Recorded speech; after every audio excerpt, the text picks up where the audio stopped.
And I don't have to get things perfect because you can do a little bit of editing. Yeah, yes. Right. Yeah, that's why Serena shot that B-roll last time. Okay. Okay, and a common vision point. Alright, well, we have the name and everything from the last one, but I think just for formality you should identify yourself and what your position is. All right. I'm David Newquist, the founder of Word for Word Ministries International and creator of the Music Memory Bible. Okay. What's your background? What do you do for a living? What have you been doing? And I'm sorry, but where should I be looking? Oh, to me. Oh, I'm sorry. Yeah. Okay. I Just thought I was looking at No, I didn't mean. I'm sorry. Yes, that's fine. My background is in education. I'm an education. Oh, I'm sorry, David. I forgot to start logging. Most yeah. important thing for me, I There forgot we to go. do. Yeah, your thing. You got it. I'm doing everything for everyone else and forgetting my own thing. That's not good, is it? We can start over. Whatever you need to do. I need to refresh that. That.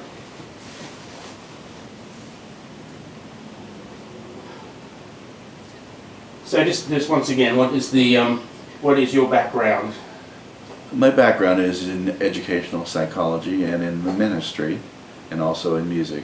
I'm a composer, and I combine these backgrounds to create the new ministry with the Music Memory Bible.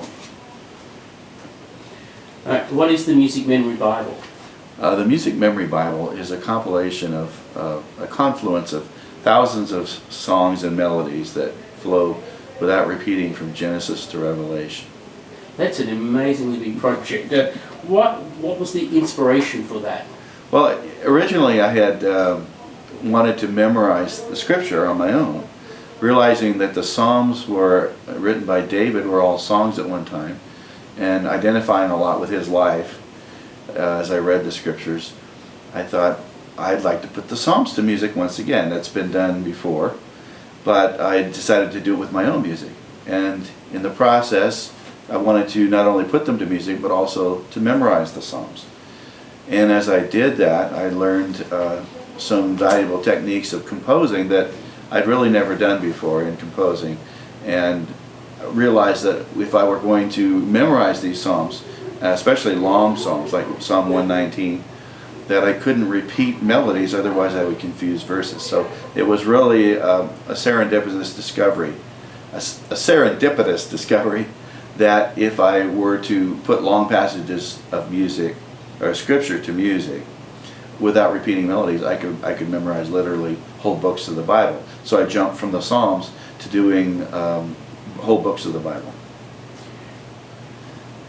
When did you start thinking about this project? Well, originally it was like 40 years ago when I was memorizing the scriptures for myself. But it was only about 7 years ago I was asked to teach a class on this, and I agreed to do it, and it was in a church group. It had individuals from age 4 to age 84. And as I was teaching the class, it was as if the curtain was pulled back and God said to me, why are you doing this only to 30 people? Do this to 30 million people.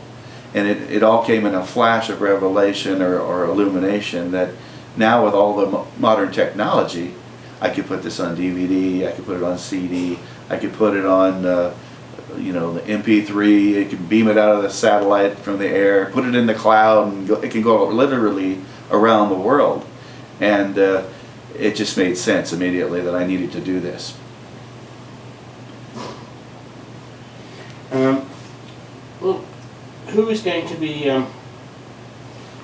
who would be interested in this?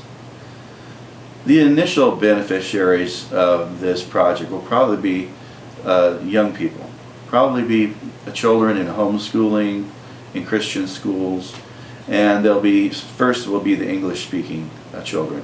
In the United States, there's approximately 10 million children in Christian schooling and homeschooling. And there are already many of them involved in trying to memorize scriptures, but usually it's just a snippet here, a snippet there, and that kind of thing. This will literally enable a student to start, let's say, first grade with my system and take 10 minutes a day. And by the time they would graduate from high school, if they did this each year, they would be able to have the entire New Testament memorized. That's amazing. is there any history to suggest that this would be successful? Actually, there's quite a deep history, which I didn't realize when I thought I invented this technique. And then when I got that illumination that I needed to do this and give it away to the whole world, I started doing my research. I did my due diligence. And in doing that, I found that other religions have used this very similar technique. For instance, the Hindus have 100,000 verses in the Vedas. And the Bible's about 31,000 verses. So it's about 3 times the length of the Bible in the Hindu scriptures. And literally, they do a singing. Oops. Okay, that's all right. Battery. That is batteries. Yes. Let's pause. Okay. Pause.